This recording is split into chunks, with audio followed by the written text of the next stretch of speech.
Some killers run, some hide the evidence, and some believe they've built the perfect place to bury the truth.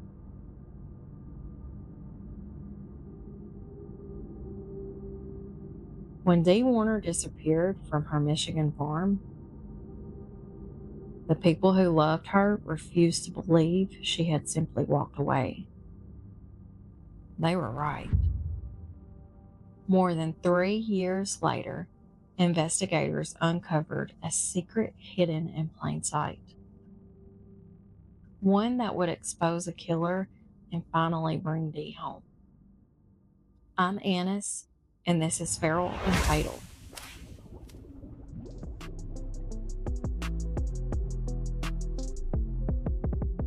Okay, Feral fam, I know you've probably seen this case covered before, but the moment I learned where Dee was found, I knew I had to talk about it here. It completely caught me off guard, and I have a feeling it's going to catch some of you off guard too. So let's get into it. Today we're headed to Lenawee County, Michigan. On April 25th, 2021, 52-year-old Dee Warner disappeared from the farm she shared with her husband, Dale Warner. And right away, something didn't make sense. People who knew Dee said this wasn't like her. She didn't call anyone. She didn't use her debit or credit cards. She didn't contact the family. She simply disappeared. Now, whenever someone goes missing, investigators have to consider every possibility. Did they leave on their own? Was there an accident? Was foul play involved? But Dee's family never believed she just walked away. They kept saying the same thing. She wouldn't leave us like this. And honestly, they were right to trust that instinct. She says, "You don't care about me, nobody cares about me, and what does it matter if I'm even here?" And I says, "Dee, you can't talk like that." And she kept saying the jabs. I says, "Do you still love me?" She couldn't tell me no, because she couldn't tell me yes either then. You know, she's hitting around that she wanted to sell everything, and I says, "It's not your decision, Dee, to sell it. It's not.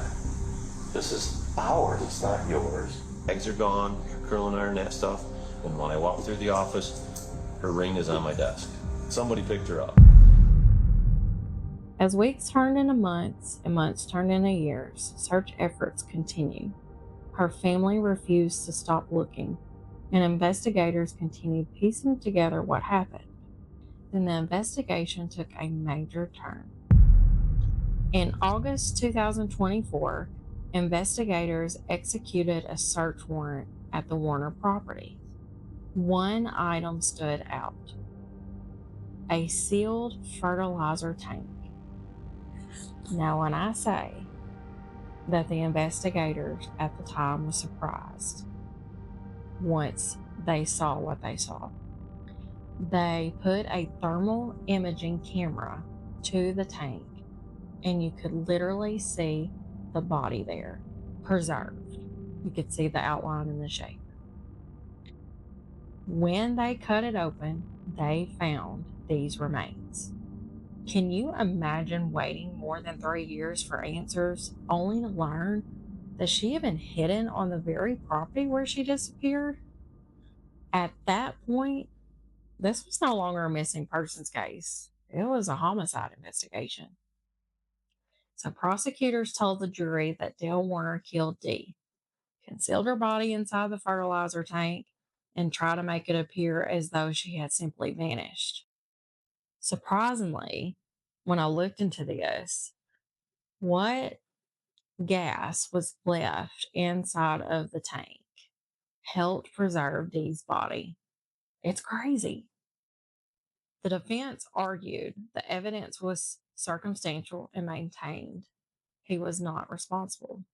After hearing weeks of testimony, the jury found Dale Warner guilty of second-degree murder and tampering with evidence. For Dee's family, no verdict could erase the pain of losing her. But after years of searching, wondering, and refusing to give up, they finally had the truth. And honestly, this case is a reminder that families know their loved ones better than anyone. When they say something isn't right, we should listen. So thank you for hanging out with me today, Feral Fam. If this episode makes you think, consider sharing it with someone who enjoys true crime that focuses on the facts and the people at the center of these cases. And as always, stay grounded, stay feral, keep investigating.